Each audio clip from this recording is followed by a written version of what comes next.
बात होगी gangs of तुर्कमान के संभल मॉड्यूल की, जिसके जरिए कट्टरपंथियों ने दिल्ली को दहलाने की साजिश रची। दरअसल दिल्ली में मंगलवार और बुधवार की दरमियानी रात जो हुआ, ठीक वैसी साजिश करीब 13 महीने पहले उत्तर प्रदेश के संभल में देखी। अब जैसे जैसे पुलिस दिल्ली हिंसा की परतों को खोल रही है, तुर्कमान गेट पर संभल वाला मॉड्यूल डिकोड होता जा रहा है। दिल्ली में संभल वाला मॉड्यूल रिपीट, तुर्कमान गेट पर बरेली वाला टूल किट। 3 साल 3 जगह 3 हिंसा की वारदात, लेकिन पैटर्न एक जैसा। यूपी का संभल हो या बरेली या फिर देश की राजधानी दिल्ली, तीनों ही जगह माहौल बिगाड़ने की साजिश रचने वालों ने पत्थरों को हथियार बनाया और पत्थर चलाने के लिए लोगों को बाहर से बुलाया गया, जो हिंसा भड़काकर फरार हो गए। सबसे पहले संभल में 2024 में हिंसा हुई और वहां भी जब पथराव हुआ, पत्थरबाजी हुई, आगजनी हुई, उस दौरान ये जांच में पाया गया कि बाहरी जिलों से लोगों को बुलाया गया था जो पत्थरबाजी करने आए थे। बात करें बरेली की, साल 2025 में बरेली में जब हिंसा हुई और उस हिंसा में भी बाहरी लोगों को बुलाया गया, असामाजिक तत्वों को बुलाया गया। और अब साल 2024 में जब तुर्कमान गेट पर हिंसा हुई और हिंसा की जब जांच की जा रही तो पता चल रहा है कि अलग अलग जगहों से लोगों को बुलाया गया था हिंसा करने के लिए, पत्थरबाजी करने के लिए। क्योंकि जिन 12 लोगों की गिरफ्तारी हुई है उनमें से 2 से 3 ऐसे आरोपी हैं जो दिल्ली के दूसरे जिले से आए, जिनका यहां पर कोई काम नहीं था। यानी स्थानीय लोगों के साथ मिलकर बाहरी लोगों ने टूल किट तैयार किया और प्रशासन के सामने पत्थरबाजी की, पुलिस पर हमला करने की साजिश रची। दिल्ली के तुर्कमान गेट पर 6 और 7 जनवरी की दरमियानी रात हुई साजिश की खुलती परतें गैंग्स ऑफ तुर्कमान को एक्सपोज कर रही हैं। इस तस्वीर को गौर से देख लीजिए और पहचान लीजिए तुर्कमान गेट के पत्थरबाज मोहम्मद इमरान को। इमरान तुर्कमान गेट हिंसा में गिरफ्तार 12वां आरोपी है। खुलासा हुआ है कि मोहम्मद इमरान सुल्तानपुरी इलाके के रहने वाला है और अब तक जितने भी आरोपी गिरफ्तार हुए हैं सब तुर्कमान गेट इलाके के रहने वाले लोकल हैं। इमरान पहला आरोपी है जो तुर्कमान गेट का रहने वाला नहीं है। ऐसे में पुलिस इस बात की भी पड़ताल कर रही है कि पत्थरबाजी के लिए और कितने बाहरी लोग मौके पर पहुंचे थे और मोहम्मद इमरान किसके कहने पर आधी रात तुर्कमान गेट पहुंचा था। क्योंकि दिल्ली में हिंसा को लेकर सलमान खान जैसे कट्टरपंथियों ने सोशल मीडिया पर अफवाह फैलाई और इस अफवाह के बाद पूरी हिंसा हुई। दिल्ली के अलग अलग हिस्सों से भी जिहादी मानसिकता वाले भाईजान इकट्ठा हुए। ये सब कुछ वैसा ही है जैसे 13 महीने पहले संभल में हुआ था। दिल्ली और संभल दोनों जगहों पर मस्जिद को लेकर अफवाह फैलाई गई, सोशल मीडिया के जरिए उपद्रवियों की भीड़ इकट्ठा की गई और दोनों ही जगहों पर पुलिस को टारगेट किया गया। तुर्कमान गेट हिंसा में एक और बड़ा खुलासा हुआ है कि यहाँ कुछ महिलाओं ने भी पत्थरबाजी की थी। वीडियो के आधार पर कुछ महिला पत्थरबाजों की पहचान हुई है। पुलिस इन पर भी एक्शन ले सकती है। बताया जा रहा है कि पत्थर और कांच की बोतलें फेंकने में 150 से 200 लोग शामिल थे। जाहिर है ये सारे लोग तुर्कमान गेट के नहीं थे। आपको बता दें कि तुर्कमान गेट पत्थरबाजी के आरोप में अब तक 12 आरोपियों को पुलिस गिरफ्तार कर चुकी है। गिरफ्तार हुए आरोपियों में एक नाबालिग भी शामिल है। पुलिस जामिया नगर के एक यूट्यूबर इन्फ्लुएंसर से भी पूछताछ कर रही है और उपद्रवियों की धरपकड़ के लिए रात भर दिल्ली के अलग अलग इलाकों में पुलिस ने छापेमारी भी की। इसमें कोई शक नहीं कि संभल, बरेली और अब तुर्कमान गेट हिंसा में पत्थरबाजों की इतनी बड़ी फौज अचानक ही इकट्ठा नहीं हुई।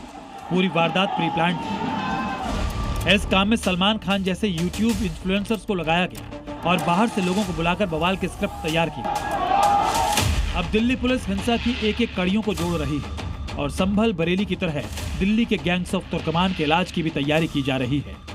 दिल्ली से राजू राज के साथ ब्यूरो रिपोर्ट, जी मीडिया।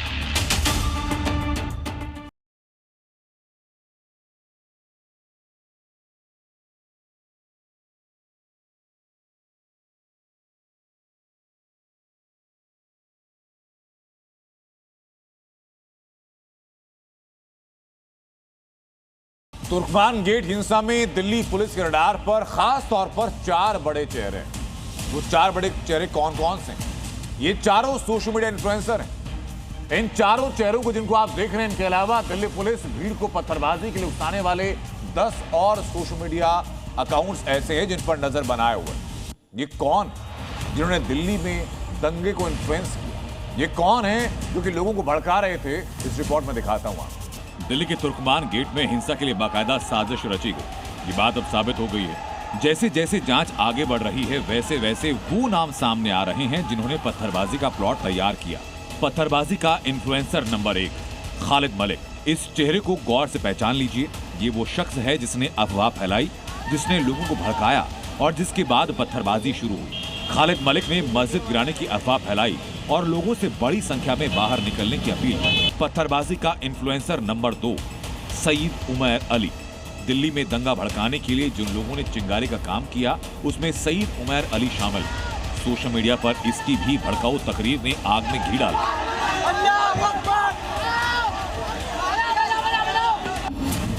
पत्थरबाजी का इन्फ्लुएंसर नंबर 3 एमन रिजवी। जामिया निवासी एमन रिजवी पत्थरबाजी के इन्फ्लुएंसर की लिस्ट में शामिल है। उसने सोशल मीडिया पर भड़काऊ पोस्ट की। हालांकि अब एमन रिजवी ने कहा कि उन्होंने ऐसा कोई वीडियो नहीं बनाया जिससे दंगा भड़के। पत्थरबाजी का influencer number 4 Salman Khan. YouTuber Salman ने अपने इन्फ्लुएंस का इस्तेमाल किया। तुर्कमान गेट पर लोगों की भीड़ को इकट्ठा होने के लिए उकसाया। सलमान का मकसद साफ था, पब्लिक ऑर्डर को बिगाड़ना, एडमिनिस्ट्रेशन को धता बताना और पुलिस के काम में रुकावट बनना। दिल्ली पुलिस ने अब तक सलमान और खालिद मलिक जैसे 10 सोशल मीडिया इन्फ्लुएंसर की लिस्ट तैयार की। ये वो लोग जिन्होंने सोशल मीडिया पर भड़काऊ पोस्ट डाले। 12 लोगों को हमने अरेस्ट किया है। हाँ। और इन्फ्लुएंसर्स का भी हमने आइडेंटिफाई किया है। हाँ। अब हमारा सोशल मीडिया टीम ने इसको एनालाइज किया। 1-2 लोगों को सीरा डाउन किया जिन्होंने मतलब प्रोवोक किया लोगों को। दिल्ली पुलिस तुर्कमान गेट हिंसा को लेकर चिन्हित किए गए सोशल मीडिया इन्फ्लुएंसर की भूमिका की जांच कर रही है। सभी को दिल्ली पुलिस जांच में शामिल होने के लिए नोटिस देने जा रही है। यानी पुलिस की रडार पर आ चुके पत्थरबाजी के इन्फ्लुएंसर अब बच नहीं पाएंगे। ब्यूरो रिपोर्ट, जी मीडिया। बात उत्तर प्रदेश, जहां योगी आदित्यनाथ ने प्रदेश को उत्तम प्रदेश बनाने में कोई कसर नहीं छोड़ी। चाहे बात विकास की हो या कानून व्यवस्था की हो, न्याय पर विश्वास की हो, हर जगह योगी आदित्यनाथ की प्राथमिकताएं अडिग हैं। सीएम योगी हो या उनकी फोर्स, दोनों उसमें खड़े उतरते हैं। और वजह है कि हर मंच से योगी आदित्यनाथ डंके की चोट पर कहते हैं कि उत्तर प्रदेश में उपद्रव बंद और उत्सव ऑन है। आज जब देखेंगे तो वही उत्तर प्रदेश है 17 के पहले पहचान का मोहताज था, उपद्रव से ग्रसित था। आज उपद्रव नहीं, आज उत्सव का प्रदेश है। कोई महीना नहीं और कोई सप्ताह नहीं जब प्रदेश के अंदर उत्सव जैसा माहौल न हो, और वह स्थिति हम सबके सामने है। यूपी के मुख्यमंत्री योगी क्यों कह रहे हैं यूपी उपद्रव का नहीं उत्सव का प्रदेश है? क्योंकि पिछले 8 सालों में यूपी में बदलाव की तस्वीर दिख रही है। और है संभल वाला एक्शन, दूसरी ओर है अयोध्या में रामलला का दर्शन। एक ओर है बरेली दंगे वाले साजिश पर कंट्रोल, दूसरी ओर है काशी वाला कायाकल्प। एक ओर है बुलडोजर का प्रहार, दूसरी ओर है हाईवे वाला यूपी का नया अवतार। मतलब अपराध पर काबू हो या विकास की तेज रफ्तार हो, योगी ने लॉ एंड ऑर्डर भी संभाला, यूपी को विकास पथ पर भी दौड़ाया। Half encounter, full encounter, mafia राजकांड, धर्मांतरण गैंग पर अंकुश। योगी ने अपने शासन में कहा नहीं, करके दिखाया। आज उत्तर प्रदेश देश की जीडीपी में 9.5% का योगदान कर रहा है, और अब उत्तर प्रदेश की जो जीएसडीपी है वह लगभग 36 लाख करोड़ रुपए की अब यह देश के अंदर इस वित्तीय वर्ष के अंत तक तैयार हो जाएगी। सीएम योगी आदित्यनाथ ने रक्षा मंत्री राजनाथ सिंह के साथ अशोक लीलैंड के इलेक्ट्रिक व्हीकल प्लांट का उद्घाटन किया। इस दौरान सीएम योगी ने कहा कि 2017 के पहले इस उत्तर प्रदेश में क्या परेशानियां थी। अराजकता चरम पर थी। निवेश की बात तो दूर, जो निवेश था वो भी यहां से पलायन करने के लिए पूरी तरीके से तैयार था। साफ नियत, स्पष्ट सोच ने आज उत्तर प्रदेश को fearless business, ease of doing business और ट्रस्ट ऑफ डूइंग बिजनेस, ये आज इस नए उत्तर प्रदेश की पहचान बन चुकी है। अब यहां पे पॉलिसी पैरालिसिस का शिकार उत्तर प्रदेश के अंदर कोई निवेशक नहीं हो सकता। 2027 में यूपी में विधानसभा चुनाव है और 2026 उसके पहले का साल है। यूपी में योगी सरकार को अपने किए कामों का लेखा जोखा भी देना है और पिछले 8 सालों का ट्रैक रिकॉर्ड भी सामने रखना है। ब्यूरो रिपोर्ट, जी मीडिया। संभल में जहां 500 साल पुरानी दादा मियां की मजार पर अब बुलडोजर एक्शन का खतरा है, लेकिन संभल के विधायक इकबाल महमूद ये दावा करते हैं कि वो दादा मियां की मजार को कुछ होने नहीं देंगे। उनकी प्रशासन से बात हो चुकी है, लेकिन क्या इकबाल महमूद संभल के दादा मियां को बचा पाएंगे? इस रिपोर्ट में इसका लिटमस टेस्ट है।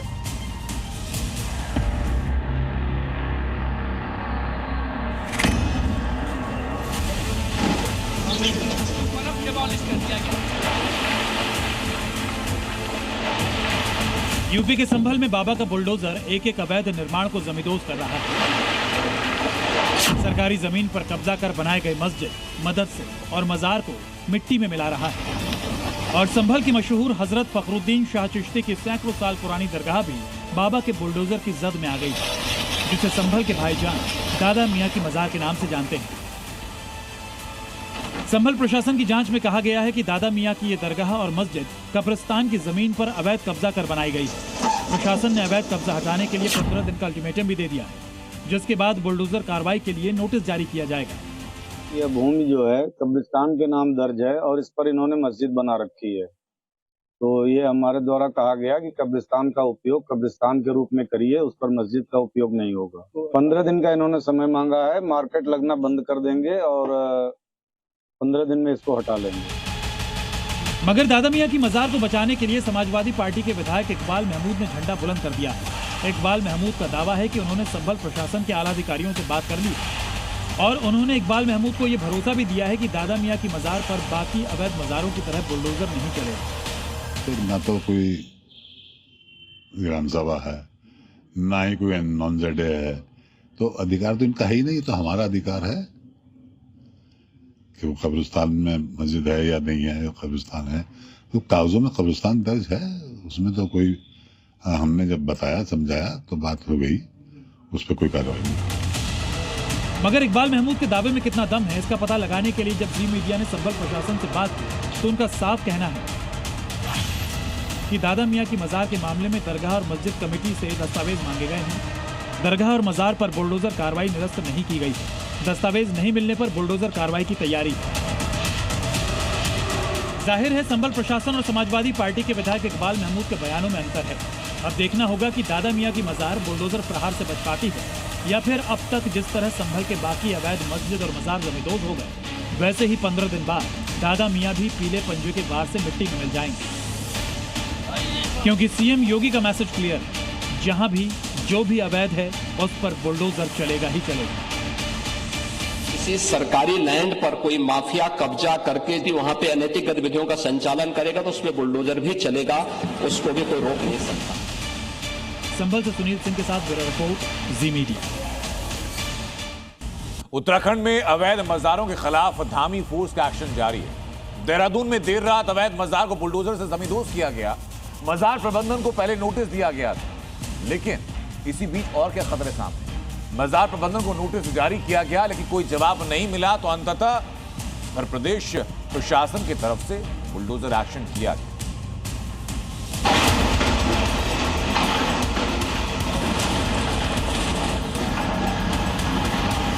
देवों की भूमि है और इस पवित्र भूमि के प्रताप को बनाए रखना मैं, हमारी सरकार, हमारी पार्टी पूरी रूप से इसके लिए प्रतिबद्ध है और हम किसी भी कीमत पर यहाँ मुगल प्रस्त मानसिकता को पनपने नहीं देंगे।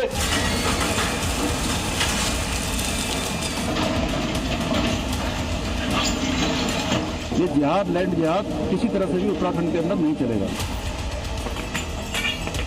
यूपी में योगी और उत्तराखंड में धामी सरकार का मैसेज बिल्कुल क्लियर है, अवैध कब्जा नहीं बचेगा। सीएम धामी ने एक बार फिर साफ कर दिया कि देवभूमि में लैंड जिहाद, मुगलिया मानसिकता नहीं चलेगी। चाहे वो हरे चादर वाला कब्जा गैंग ही क्यों न हो, अगर सरकारी जमीन पर कब्जा किया तो बुलडोजर जरूर चलेगा। धामी ने जो कहा उसका ट्रेलर साल 2026 के पहले हफ्ते में ही सामने आ गया है। राजधानी देहरादून से लेकर रुड़की तक धामी फोर्स का बुलडोजर गरज रहा है। एक एक अवैध मदरसा मजार को तोड़ा जा रहा है। सबसे पहले ये तस्वीर देखिए। देहरादून में धामी बुलडोजर फोर्स ने आधी रात को अवैध मजार पर धावा बोला। किसी को कुछ समझ आता उससे पहले बुलडोजर ने सब कुछ ध्वस्त कर दिया। पीले पंजे ने पहले मजार की टीन शेड को तहस नहस किया और फिर अवैध मजार की एक ईंट उखाड़ फेंकी। ये बड़ी एक्शन फिलहाल राजधानी देहरादून में देखने को मिला है, जिसके तहत पूरी तरह से इस मजार को तोड़ा गया है और इसके नामो निशान अब नहीं है। सरकार ने साफ शब्दों में कहा है कि अगर कहीं किसी तरह से अवैध तरीके से मजार बनाई जाती है तो उसके खिलाफ इसी तरह से एक्शन जारी रहेगा। ये अवैध मजार देहरादून के घंटाघर के पास कॉम्प्लेक्स में बनी थी। प्रशासन ने मजार प्रबंधकों को नोटिस भी जारी किया था, लेकिन तय समय तक मजार प्रबंधन दस्तावेज पेश नहीं कर पाया। देहरादून शहर और आसपास अभी भी 2 दर्जन से ज्यादा अवैध मजार हैं, जो कि सरकारी जमीन पर कब्जा कर बनाई गई हैं। इससे पहले 7 जनवरी को रुड़की में भी अवैध मजार और दरगाह को ढहा दिया गया था, जबकि पिछले साल भी ऐसे कई अवैध मजार धामी सरकार जमींदोज कर चुकी है। ये मस्जिदें, ये भारत का इतिहास है, ये भारत का गौरव है, और जैसे एक धर्म पर, एक पंथ पर बार बार उत्तराखंड सरकार का प्रहार हो रहा है, ये दिखाता है कि कहीं न कहीं हिंदुत्व का एजेंडा भारतीय जनता पार्टी और संघ की सरकार ठोकना चाहती है। ये खाली मजारों पर एक्शन नहीं है, ये लव जिहाद के एक बड़े केंद्र पर एक्शन है।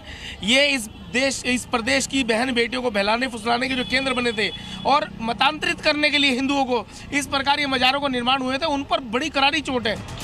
उत्तराखंड में अब तक करीब 600 अवैध मजारों को ध्वस्त किया जा चुका है, जो कि सरकारी भूमि पर कब्जा कर बनाई गई थी। बुलडोजर एक्शन के बाद करीब 10,000 एकड़ सरकारी जमीन को कब्जा मुक्त कराया गया है। अभी तक राज्य के अंदर 10,000 एकड़ से भी अधिक ऐसी अतिक्रमित की हुई जमीनें, 600 के आसपास अवैध संरचनाएं, इन सभी को हटाने का काम, इस अतिक्रमण भूमि को मुक्त कराने का काम हमने किया है। तो हम उसका सत्यापन अभियान भी चला रहे हैं, क्योंकि हम यहाँ की डेमोग्राफी को खराब न होने देने का भी हमने संकल्प लिया है। उत्तराखंड में अवैध कब्जा और कालनेमी के खिलाफ धामी फोर्स फुल एक्शन में है। ये उन मियां भाई के लिए फाइनल वार्निंग है जो देवभूमि की डेमोग्राफी बदलने के नापाक मंसूबे पाले बैठे हैं। ब्यूरो रिपोर्ट, जी मीडिया। उधर बलरामपुर में धर्मांतरण गैंग चलाने वाला छांगुर भले ही जेल में हो, लेकिन एक सवाल पैदा होता है, और सवाल है कि क्या उसका नेटवर्क अभी तक उत्तर प्रदेश में जिंदा है? वो नेटवर्क काम कर रहा है क्या? क्योंकि छांगुर की गिरफ्तारी से परेशान रमीज ने लखनऊ के केजीएमयू में धर्मांतरण लैब बना रखी, मगर खुलासे के बाद अब वो फरार है। वहीं रमीज के पिता सलीमुद्दीन पर योगी फोर्स के शिकंजे के बाद जैसे जैसे जांच आगे बढ़ रही है, खुलासे ऐसे जो चौंकाने वाले।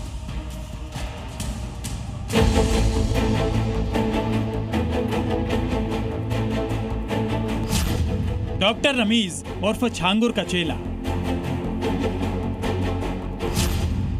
यूपी में बनाई धर्मांतरण की पाठशाला। बलरामपुर से धर्मांतरण गैंग चलाने वाला छांगुर तो जेल में बंद है, लेकिन उसके गिरोह के दूसरे मेंबर यूपी में एक्टिव दिख रहे हैं। लखनऊ के केजीएमयू का डॉक्टर रमीज भी छांगुर का चेला है, जो फिलहाल फरार है, मगर कन्वर्जन गैंग चलाने में मदद करने वाले उसके वालिद योगी फोर्स की रडार पर हैं, क्योंकि ये भी छांगुर गैंग के मेंबर हैं। जांच में पता चला है कि डॉक्टर रमीज कट्टरता की तालीम देता था। उसके पिता सलीमुद्दीन और काजी जाहिद हसन मदद करते थे। तीनों मिलकर दीनी तालीम के लिए सभाएं करते थे, बंद कमरे में लोगों को कट्टरता का पाठ पढ़ाते थे। मगर अब योगी शर्तिया तौर पर इनका इलाज करेंगे। छद्म रूप में जो लोग इस प्रकार की गतिविधियों में लिप्त हैं, वे भी कान खोल करके सुन लें, देर सवेर छांगुर जैसे हाल तो उनके भी होने ही हैं।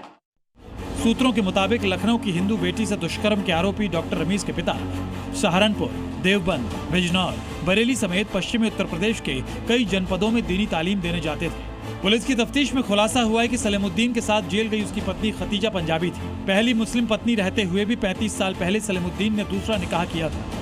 रमीज मलिक सलीमुद्दीन की पहली पत्नी का बेटा है। रमीज भी शादीशुदा था, मगर ये बात छिपाता था।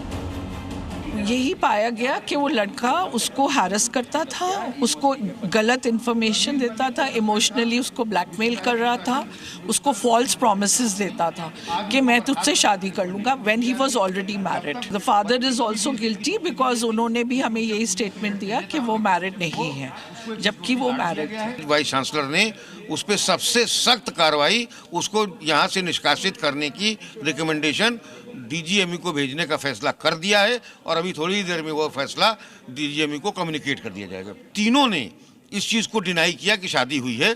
यही दर्शाता है कि वो लोग जानबूझकर ऐसा कर रहे थे। आरोप है कि रमीज को उसके पिता और काजी जाहिद हसन मिलकर हिंदुओं के प्रति भड़काते थे। तीनों में हिंदुओं के प्रति काफी नफरत भरी थी, इसलिए तीनों हिंदू लड़कियों और महिलाओं को ही निशाना बनाते थे। इलाज और पैसों से मदद का झांसा देकर माइंड वॉश करते थे। मुस्लिम लड़कों को भी हिंदू लड़कियों को प्रेम जाल में फंसाने के लिए उकसाते थे।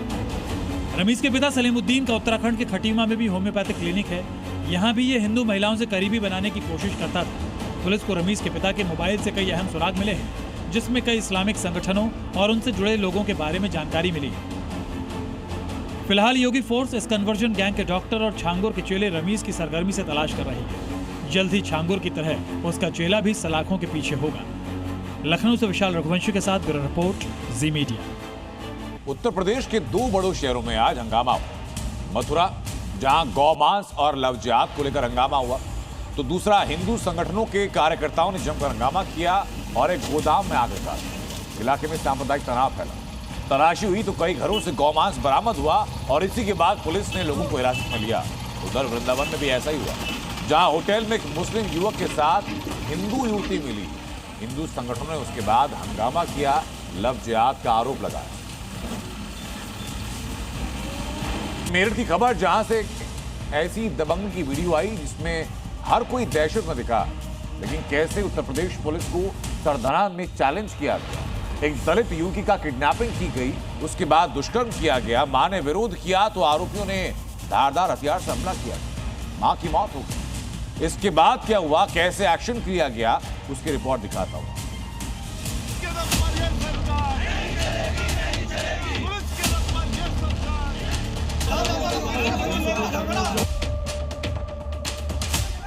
मेरठ के इस दलित परिवार के साथ जो जुल्म हुआ उसे सुनकर किसी के भी रोंगटे खड़े हो जाएंगे।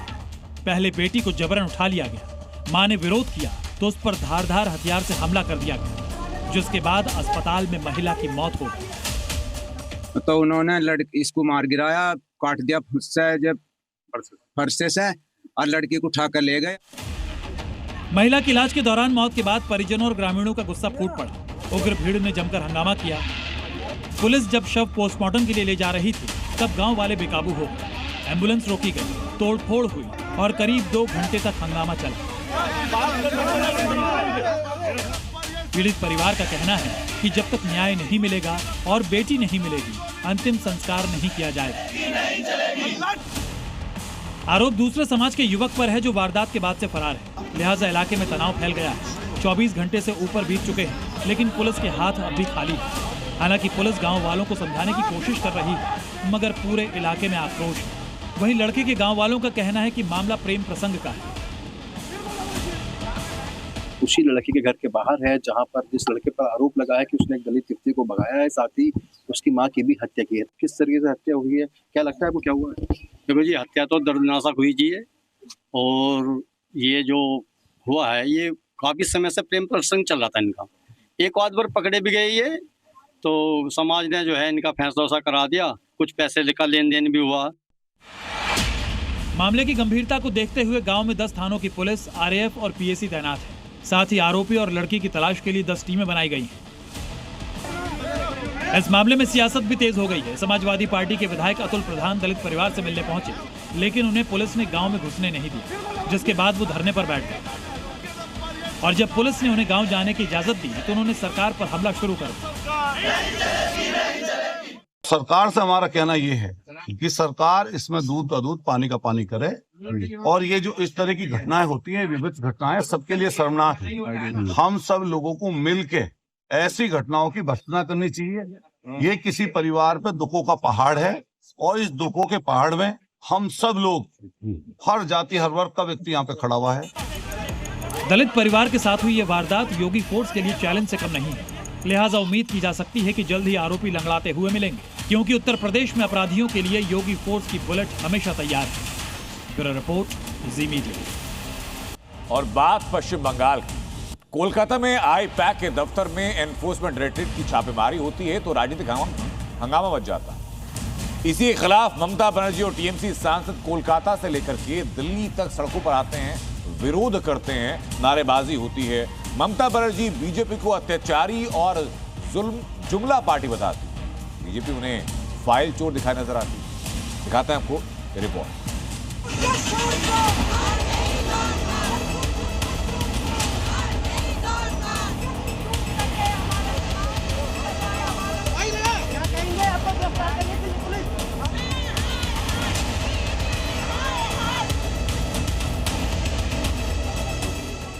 पश्चिम बंगाल में विधानसभा चुनाव से पहले ईडी की रेड पर सियासी जंग तेज हो गई। ममता बनर्जी और टीएमसी सांसदों ने बंगाल से दिल्ली तक ईडी और केंद्र सरकार के खिलाफ मोर्चा खोल दिया। कोलकाता में ईडी एक्शन के खिलाफ मुख्यमंत्री ममता बनर्जी खुद मैदान में उतर आए। ममता ने पार्टी कार्यकर्ताओं के साथ मार्च निकाला और बीजेपी को अत्याचारी और जुल्मी पार्टी बताया। ईडी एक्शन के खिलाफ सिर्फ कोलकाता में प्रोटेस्ट नहीं हो रहा, बल्कि दिल्ली तक सियासी बवाल मचा है। दिल्ली में गृह मंत्रालय के बाहर ममता की पार्टी के सांसदों ने जमकर प्रदर्शन किया। इस दौरान धक्का मुक्की और हंगामे तक की नौबत आ गई। हम जीतेंगे, जो भी कर ले, इस बीजेपी को हम हरा के रखेंगे, जो भी कर ले। हम करेंगे कि आप देख लें, कि देश के लोग देख लें कि निर्वाचित सदस्य दिल्ली पुलिस। दरअसल कल ईडी ने कोलकाता में पॉलिटिकल कंसल्टेंसी और इलेक्शन मैनेजमेंट कंपनी आईपैक के दफ्तर और उसके प्रमुख प्रतीक जैन के आवास पर छापेमारी की थी। ममता ने कार्रवाई को राजनीति से प्रेरित बताया था। ममता के मुताबिक टीएमसी का संवेदनशील डाटा चुराया गया। ममता ने ईडी और केंद्र के खिलाफ मार्च निकाला तो कोलकाता में बीजेपी महिला विंग भी सड़क पर उतरा। बीजेपी ने पोस्टर बैनर के साथ प्रोटेस्ट कर ममता को फाइल चोर बता डाला। ममता जी एक सीनियर नेता है ना, 10 साल से मुख्यमंत्री है, 15 साल से, 14 साल से केंद्रीय मंत्री भी रही हैं, तो गवर्नेंस समझती हैं। ये क्या है? तो अगर ममता बनर्जी सारे नियमों, कानून, लोकतांत्रिक मर्यादा को तार तार करके गई हैं, तो वहां कुछ बहुत सेंसिटिव था जिसको निकालना जरूरी था। वहीं पश्चिम बंगाल के बहाने कांग्रेस को भी एक बार फिर सरकार को घेरने का मौका मिल गया। हम बार बार कहते आए हैं कि ईडी, सीबीआई और इनकम टैक्स को भारतीय जनता पार्टी अपनी निजी सेना मान के चलती है, प्राइवेट आर्मी बना के चल रही है। ये लोकतंत्र के लिए बहुत हानिकारक है। टीएमसी के आरोपों पर ईडी जवाब दे चुकी है। ईडी का दो टूक कहना है कि कार्रवाई कोयला घोटाले से जुड़ी है। इसका राजनीति से कोई लेना देना नहीं है, लेकिन राज्य में चुनाव है, ऐसे में ईडी पर लड़ाई अब दिल्ली तक आ गई है। ब्यूरो रिपोर्ट, जी मीडिया। उधर जम्मू कश्मीर से आतंकियों की सफाई के लिए सेना का ऑपरेशन लगातार जारी है। पाकिस्तानी साजिश को नाकाम करने के लिए आतंकियों पर ट्रिपल अटैक हो रहा है। एक तरफ घाटी में मौजूद आतंकियों को मुठभेड़ में खत्म किया जा रहा है और घाटी में उनके मददगारों पर शिकंजा कसा जा रहा है, तो उधर पाकिस्तान से आतंकियों की घुसपैठ को भी नाकाम किया जा रहा है। घाटी में आतंक पर ट्रिपल अटैक।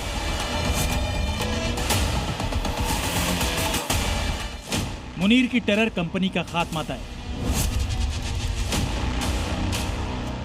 जम्मू कश्मीर में पाकिस्तानी जनरल मुल्ला मुनीर की साजिश और आतंकियों के संपूर्ण सफाई के लिए इंडियन आर्मी का ट्रिपल अटैक जारी है। एक तरफ पाकिस्तान बॉर्डर से आतंकियों की घुसपैठ नाकाम की जा रही है, तो दूसरी तरफ घाटी में घुसे जैश के आतंकियों के साथ मुठभेड़ चल रही है। वहीं देश के अंदर आतंकियों के मददगारों पर स्ट्राइक जारी है।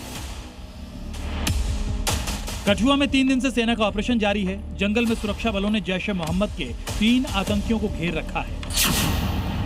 आतंकियों के खिलाफ इस ऑपरेशन में सेना के कमांडो भी लगे हैं। वहीं आतंक की नर्सरी को जड़ से खत्म करने के लिए उनके मददगारों को भी दबोचा जा रहा है।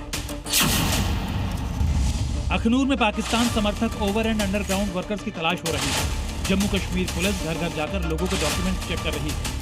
जम्मू कश्मीर के विभिन्न इलाकों में बड़ा तलाशी अभियान जो है वो जम्मू कश्मीर पुलिस और यहाँ पर विभिन्न सुरक्षा एजेंसियों ने शुरू किया है और इसी बीच अंडरग्राउंड ओवरग्राउंड वर्कर्स की तलाश जो है वो यहाँ पर तेज कर दी गई है। आपको बता दें कि जहाँ एक तरफ कठुआ के यहाँ बिलावर में एक बड़ा एनकाउंटर चल रहा है, उसी बीच सुरक्षा बलों को लगातार इनपुट मिल रहे हैं कि आतंकी लगातार बड़े पैमाने पर घुसपैठ कर सकते। बड़े पैमाने पर तलाशी अभियान जो है वो चल रहा है और ये पूरा तलाशी अभियान ओवरग्राउंड अंडरग्राउंड वर्कर्स की यहाँ पर तलाश के लिए किया जा रहा है। यहाँ अंडरग्राउंड वर्कर आतंकियों को लॉजिस्टिक सपोर्ट देते हैं, आतंकियों तक खाने पीने का सामान और हथियार पहुंचाते हैं, साथ ही आतंकियों को घुसपैठ कराने में मदद करते हैं। यही नहीं, पाकिस्तान से ड्रोन की कंसाइनमेंट को रिसीव करने का काम भी करते हैं।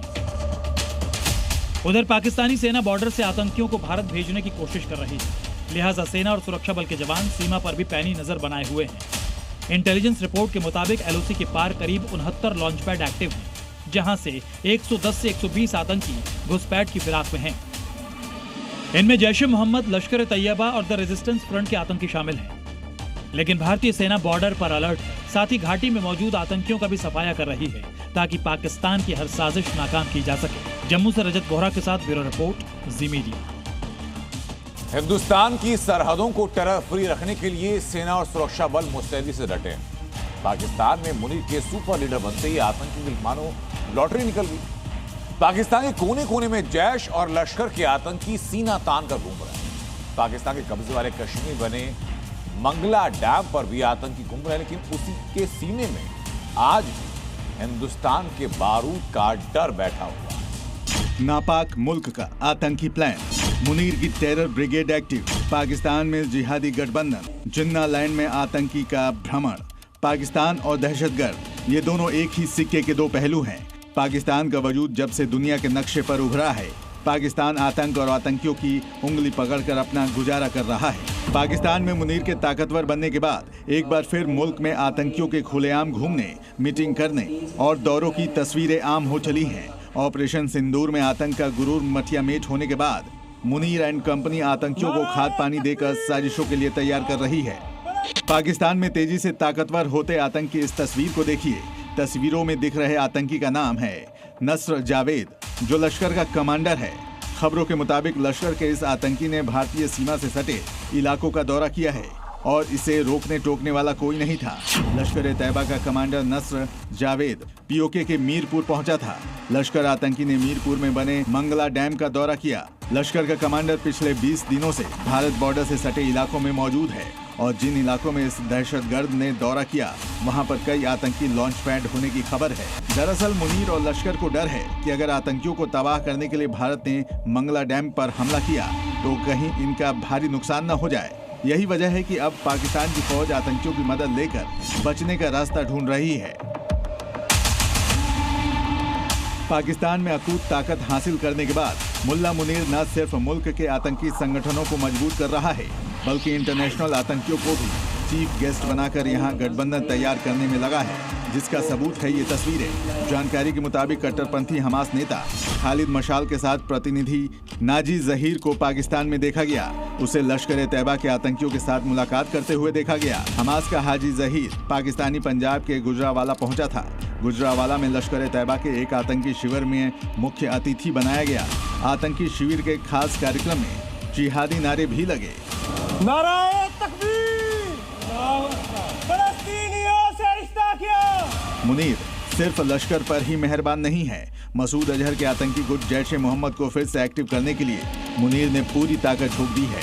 ऑपरेशन सिंदूर में तबाही का स्वाद चखने के बाद मसूद अजहर ने ऑनलाइन चंदा मांगना शुरू कर दिया है और अब मुनीर की तरफ से जैश को करोड़ों की फंडिंग देने की भी खबर है। मदद के नाम पर मुनीर ने आतंकियों की मौत के बदले मुआवजे का ऐलान किया है।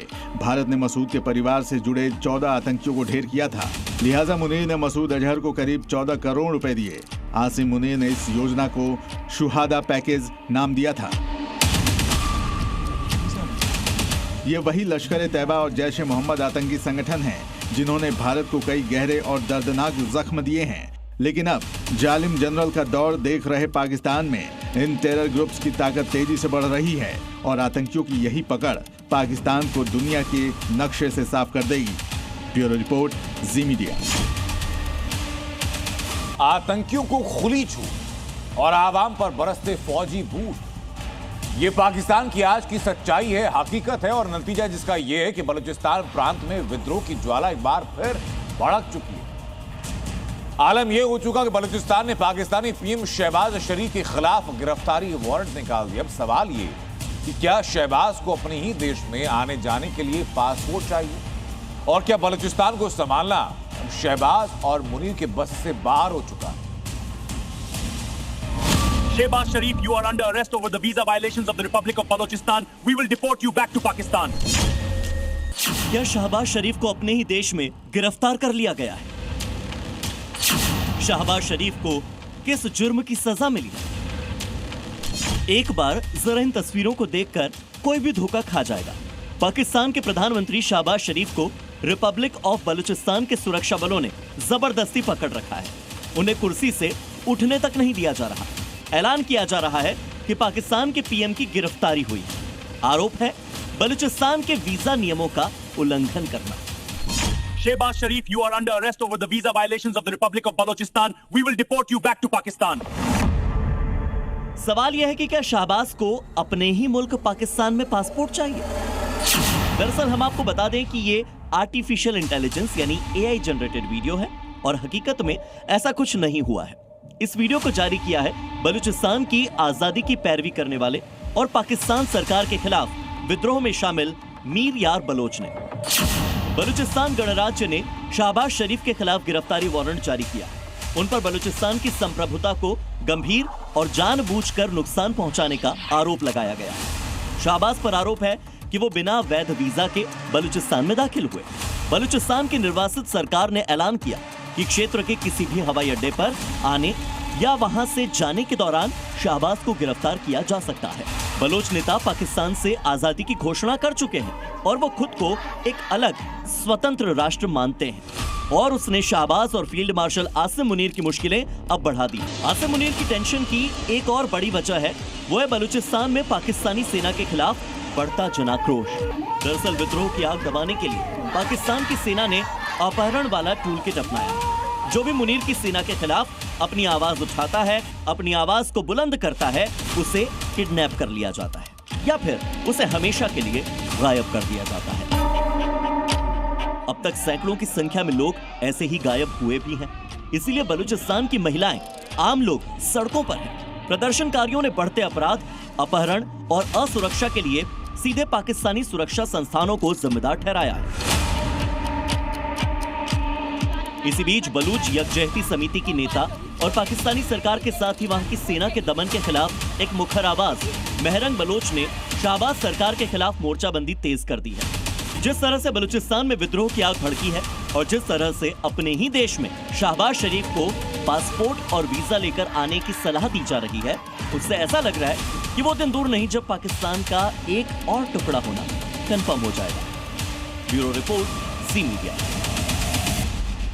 ईरान में खामनेई शासन के खिलाफ जन आक्रोश भड़कता जा रहा है। जेनजी इस्लामिक शासन से आर पार के मूड में है, लेकिन 31 प्रांतों के 100 से ज्यादा शहरों में सड़कों पर उतरे हजारों लोगों की आवाज को कुचलने की कोशिश। वहां ये सब हो रहा है। इसी बीच डोनाल्ड ट्रंप के अल्टीमेटम ने खामनेई की डर को बढ़ा दिया। ट्रंप ने खामनेई को चेतावनी क्या दी है, क्यों खामनेई का डर और ज्यादा बढ़ गया है, इस रिपोर्ट में दिखाता हूं। ईरान में बगावत की आग भड़क उठी है। 100 से ज्यादा शहरों में इस्लामिक शासन के विरुद्ध सबसे बड़ा युद्ध शुरू हो गया है। सवाल ये, क्या ईरान में इस्लामिक शासन का द एंड होने वाला है? क्या पिछले 2 सप्ताह से जारी विरोध प्रदर्शन के बाद ईरान के सर्वोच्च नेता अयातुल्लाह अली खामनेई के शासन का आज आखिरी जुमा है? क्या ईरान में इस बार जेन जी तानाशाही खत्म करके मानेगी? इन सब के बीच सबसे बड़ा सवाल ये कि क्या अमेरिका ईरान में मचे बवाल का फायदा उठाने जा रहा है? क्या डोनाल्ड ट्रंप खामनेई का वही हाल करेंगे जो उन्होंने वेनेजुएला में मादुरो का किया? अगर ट्रंप अपने इरादे पर कायम रहे तो क्या एक बार फिर से ईरान में अमेरिकी बम वर्षक तबाही मचाएंगे? साफ है, तैयारी पूरी है। अब ईरान में होगा खलीफा force versus Delta force.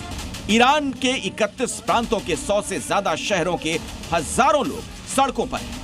Islamic गणराज्य के इतिहास का सबसे बड़ा जन आंदोलन हो रहा है। और ये कहने की बात नहीं, ये नारे किसके खिलाफ हैं? वन एंड ओनली ईरान के सर्वोच्च नेता अयातुल्लाह अली खामनेई के खिलाफ। खामनेई के खिलाफ जेन जी का गुस्सा अब 7वें आसमान पर है। इसीलिए उनका नारा है डेथ टू खामनेई और डेथ टू द डिक्टेटर। और इस बार जिस तरह से लोग सड़कों पर उतरे, उससे लगता है कि अब राष्ट्रपति मसूद पेजेशकियन और खामनेई को जनता की मांग के आगे झुकना ही पड़ेगा। ईरान में धार्मिक मुद्दों को लेकर कई बार प्रदर्शन हुए, लेकिन इस बार ईरान के सुप्रीम लीडर के खिलाफ ये प्रदर्शन आर्थिक मुद्दों को लेकर है। खामनेई एक साथ कई मोर्चों पर घिर गए हैं। एक तरफ देश की खस्ता हाल आर्थिक हालत, दूसरी तरफ सरकार विरोधी उग्र होता प्रदर्शन। इन सब के बीच अमेरिकी राष्ट्रपति की धमकी ने खामनेई का डर और बढ़ा दिया। ट्रंप ने कहा, अगर वो प्रदर्शनकारियों पर जुल्म करते हैं तो वो ईरान पर बहुत जोरदार हमला करेंगे। हालांकि खामनेई को ये समझना चाहिए कि ऐसी ही तैयारी उन्होंने जून 2025 में की थी, लेकिन इसके बावजूद अमेरिकी बमवर्षक न सिर्फ ईरान के हवाई क्षेत्रों में घुसे, बल्कि उन्होंने अति सुरक्षित माने जाने वाले ठिकानों पर बमबारी भी की, यहाँ तक कि परमाणु संयंत्रों को भी नेस्तनाबूद कर दिया। जिस तरह से डेल्टा फोर्स ने वेनेजुएला में ऑपरेशन को अंजाम दिया, ठीक उसी तरह ईरान में भी खामेनेई का तख्ता पलट कर दिया जाए। ब्यूरो रिपोर्ट, जी मीडिया।